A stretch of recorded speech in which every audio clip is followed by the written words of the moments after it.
ભાવનગરની અંદર જે લઠ્ઠાકાંડ થયો એ લઠ્ઠાકાંડે આખા ગુજરાતને હચમચાવી નાખ્યું. ગુજરાતની અંદર દારૂબંધી છે, પરંતુ આ જે દારૂબંધી છે માત્ર કાગળ પૂરતી સીમિત રહી છે. અને હવે આ શબ્દો જે છે આમ વાગોડીને હવે તો આમ જીભના પણ લોચા વળી રહ્યા છે કે ગુજરાતની દારૂબંધી માત્ર કાગળ પર છે. આને લઈને ઘણી બધી વાતો થઈ, ઘણી બધી ચર્ચાઓ થઈ, વિરોધ પ્રદર્શનો થયા, પરંતુ આમાં જે ખરેખર પગલા લેવાવા જોઈએ, જે એક્શન ખરેખર આવવું જોઈએ, એ એક્શન કદાચ એટલું નથી લેવાયું. અને એનું જ પરિણામ છે કે આજે 9 થી 11 જેટલા લોકોએ પોતાનો જીવ ગુમાવ્યો છે. અને હજુ પણ ઘણા બધા એવા લોકો છે જે જીવન મરણ વચ્ચે ઝોલા ખાઈ રહ્યા છે. અને આનું જવાબદાર કોણ, એ જવાબદારી હજુ સુધી આપણે નક્કી નથી કરી શકતા. ગુજરાતભરની અંદર આને લઈને રોષ દેખાઈ રહ્યો છે, રોષ પ્રગટ થઈ રહ્યો છે. અને જ્યારે દારૂબંધી વાળા રાજ્યની અંદર આ પ્રકારની કોઈ ઘટના બને છે કે નકલી દારૂ પી અને લોકો મૃત્યુને પામે છે, ત્યારે વિપક્ષ દ્વારા હોબાળો થાય એ સ્વાભાવિક જ છે. આમ આદમી પાર્ટી પણ આમાં પોતાનો અવાજ ઉઠાવી રહી છે, કોંગ્રેસ પણ ઉઠાવી રહી છે. કોંગ્રેસના વડગામના ધારાસભ્ય જિગ્નેશ મેવાણી આજે પીડિતો અત્યારે હોસ્પિટલની અંદર સારવાર લઈ રહ્યા છે, એમની મુલાકાતે પહોંચ્યા હતા. અને જિગ્નેશ મેવાણીએ ત્યાં પત્રકાર પરિષદને સંબોધતા કહી દીધું છે કે આ જે આખો મામલો છે એમાં ગૃહમંત્રીના રાજીનામાથી ઓછું હવે અમને કંઈ જ નહીં ખપે. આ સિવાય પણ જિગ્નેશ મેવાણી દ્વારા ઘણી બધી વાત કરવામાં આવી છે. શું છે સમગ્ર વિગત, તેના વિશે વાત કરીએ આ અહેવાલમાં. જય હિન્દ, BS9 TV ન્યૂઝ પર આપની સાથે હું છું નિધિ ગઢવી. ગુજરાતની અંદર દારૂબંધી છે કે નથી, આ જે શબ્દ છે એની પાછળ હવે પ્રશ્નાર્થ લગાડવો જરા પણ વ્યાજબી નથી લાગતો. કારણ કે જો દારૂબંધી હોય તો નકલી દારૂ ક્યાંથી ગુજરાતની અંદર આવે? અને નકલી દારૂ આવે છે, બને છે, લોકો એમાં વિવિધ કેમિકલ્સ એનું મિશ્રણ કરી અને લોકો સુધી પહોંચાડી રહ્યા છે ને લોકો એનું સેવન કરીને મરી રહ્યા છે. અને કહેવાય છે કે ગુજરાતની અંદર દારૂબંધી છે. આ કહેવાતી દારૂબંધી વિશે તો ઘણી બધી ચર્ચાઓ કરવી હોય તો થઈ શકે એમ છે, પરંતુ અત્યારે જે પ્રશ્ન આપણી સામે વિકટ પ્રશ્ન આવીને ઉભો છે કે લગભગ 6 જેટલા લોકો હજુ પણ ભાવનગરની અંદર જીવન મરણ વચ્ચે ઝોલા ખાઈ રહ્યા છે. અને જે લોકો જીવ ગુમાવી ચૂક્યા છે એમના જીવની કિંમત શું, એનું જવાબદાર કોણ? આ જવાબદારી નક્કી થવી ખૂબ જરૂરી છે. જે રીતે હમણાં જવાબદારી નક્કી કરવા માટે જ આપણા યુવાનોએ જંતર મંતર પર કોકરોચ જનતા પાર્ટીની આગેવાનીમાં પ્રોટેસ્ટ કર્યા. અને આ પ્રોટેસ્ટનો અંત ત્યારે આવ્યો જ્યારે જવાબદારી નક્કી થઈ કે નીટનું પેપર જે લીક થયું છે કે એ સિવાય અન્ય જે પણ પરીક્ષાઓના પેપર લીક થઈ રહ્યા છે, પરીક્ષાઓની અંદર જે ન થવાનું થઈ રહ્યું છે, એના જવાબદાર કેન્દ્રના પ્રધાન જે ધર્મેન્દ્ર પ્રધાન છે, જે શિક્ષણ મંત્રી છે એ છે. અને એમની જવાબદારી નક્કી કરવામાં આવી અને એમના રાજીનામા પછી આ જે આંદોલનો ચાલી રહ્યા હતા એનો અંત આવ્યો. એટલે જવાબદારી જે છે એ નક્કી થવી ખૂબ જરૂરી છે. ભાવનગરની અંદર જે લઠ્ઠાકાંડ થયો અને 9 થી 11 જેટલા લોકોએ એમના જીવ ગુમાવ્યા છે, એમાં કોંગ્રેસના ધારાસભ્ય જિગ્નેશ મેવાણીએ ગૃહમંત્રી હર્ષ સંઘવીને જવાબદાર ઠેરવ્યા છે. અને હવે જિગ્નેશ મેવાણી કહી રહ્યા છે કે આ જે આખો મામલો છે એની અંદર અમે હર્ષ સંઘવીના રાજીનામાથી ઓછું કંઈ જ નહીં ચલાવી લઈએ. આ સિવાય પણ એમણે ઘણી બધી વાત કરી છે. એમણે આજે આખી ઘટના બની છે અને સરકારને શરમથી ડૂબી મરવા જેવી વાત પણ ગણાવી છે. વધુમાં તેમણે શું કહ્યું છે એમને જ સાંભળીએ.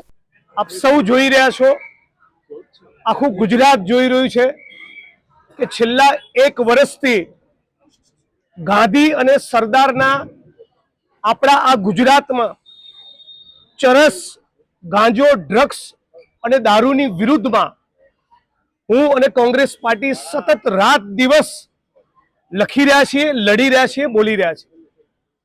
થરાદમાં જ્યારે દારૂના અડ્ડા ઉપર અમે રેડ કરી ગોગો પેપર પકડ્યા અને મેં એક સ્ટેટમેન્ટ આપ્યું હતું કે જે લોકો ચરસ, ગાંજા, દારૂ અને ડ્રગ્સમાંથી કમાશે એમના પટ્ટા ઉતરી જશે. ત્યારે ગુજરાતના 8 ચોપડી પાસ ગૃહમંત્રીએ જવાબદાર અધિકારીઓની સામે એક્શન લેવાના બદલે હપ્તાખોરી બંધ કરાવવાના બદલે રાજ્યની પોલીસને મારી વિરુદ્ધ ઉશ્કેરી, બુટલેગરોની સામે એક્શન લેવાના બદલે રાજ્યની પોલીસને મારી વિરુદ્ધ ઉશ્કેરી હતી. આજે એનું જ પરિણામ છે કે ભાવનગરમાં એક આંકડા મુજબ 9 અને બીજા આંકડા મુજબ 11 લોકો આ લઠ્ઠાકાંડનો ભોગ બન્યા છે.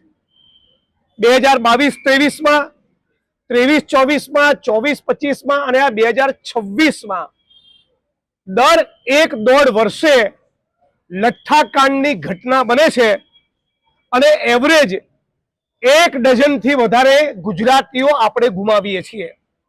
આના માટે રાજ્યના ગૃહમંત્રી જવાબદાર છે.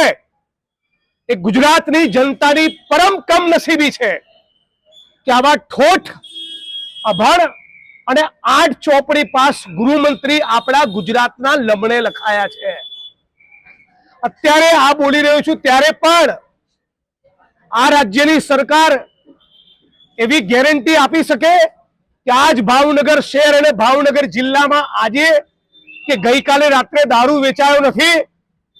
રાજ્યના ગૃહમંત્રી અને રાજ્યના મુખ્યમંત્રી ભૂપેન્દ્ર પટેલ કહી શકે કે છેલ્લા 72 કલાકમાં એમની વિધાનસભા મજૂરા અને ઘાટલોડિયામાં દારૂ વેચાયો નથી?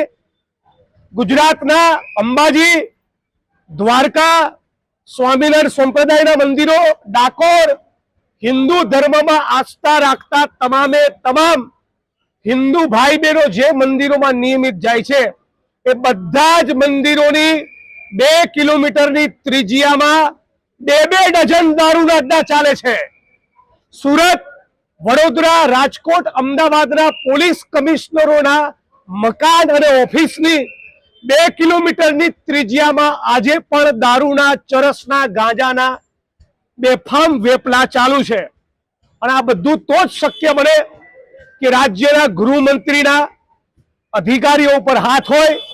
આ તો જ શક્ય બને જો ભારતીય જનતા પાર્ટીની કેબિનેટ અને ગૃહમંત્રી આમાંથી કરોડોની કમાણી કરતા હોય. આ લઠ્ઠાકાંડ એ ગુજરાતની ભાજપ સરકાર માટે શરમથી ડૂબી મરવાનો વિષય હોવો જોઈએ.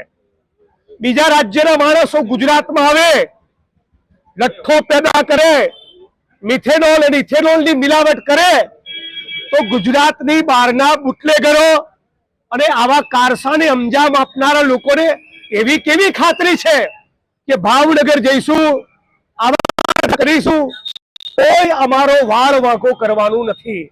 આવી બુટલેગરોને ખાતરી છે અને એના પરિણામે આટલા માણસો આપણે ગુમાવ્યા. હમણાં જ અમારું કોંગ્રેસ પરિવારનું ડેલિગેશન ડોક્ટરને મળીને આવ્યું. ડોક્ટરે કીધું હજુ 11 દર્દીઓ એડમિટ છે, જે પૈકીના ભાવનગરની સરટી હોસ્પિટલમાં આજે આ ક્ષણે 4 દર્દીઓ જીવન મરણ વચ્ચે ઝોલા ખાઈ રહ્યા છે. 2 પેશન્ટ પ્રાઇવેટમાં જીવન મરણ વચ્ચે ઝોલા ખાઈ રહ્યા છે. ઓલરેડી 9 અથવા 11 લોકો એ કાળનો કોળિયો બની ગયા છે.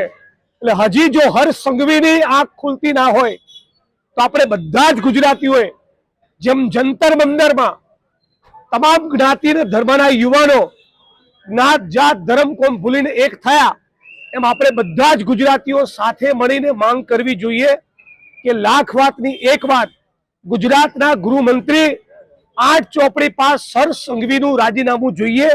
એનાથી ઓછું કશું નહીં ખપે. હર્ષ સંઘવી રાજીનામું આપે, ભારતીય જનતા પાર્ટી એ માણસનું રાજીનામું લે અને ગુજરાતમાં દાખલો બેસાડે કે હવે ગુજરાતની બેન દીકરીઓ, માતાઓને વિધવા થવા દઈશું નહીં. તો જિગ્નેશ મેવાણી દ્વારા જે વાત કરવામાં આવી છે અને ખાસ કરીને જે માંગ કરવામાં આવી છે, ગૃહમંત્રી હર્ષ સંઘવીના રાજીનામાની એમણે માંગ કરી છે, એને લઈને તમારું શું માનવું છે? તમારું મત પણ અમને કોમેન્ટ બોક્સમાં ચોક્કસથી જણાવજો. આવા જ વધુ અહેવાલો સાથે મળતા રહીશું. તમે મારી યુટ્યુબ ચેનલને સબસ્ક્રાઇબ કરવાનું અને અમને ફેસબુક અને ઇન્સ્ટાગ્રામ પર ફોલો કરવાનું ભૂલશો નહીં. બાકી નવી અપડેટ્સ માટે આપ જોતા રહો BS9 ન્યૂઝ.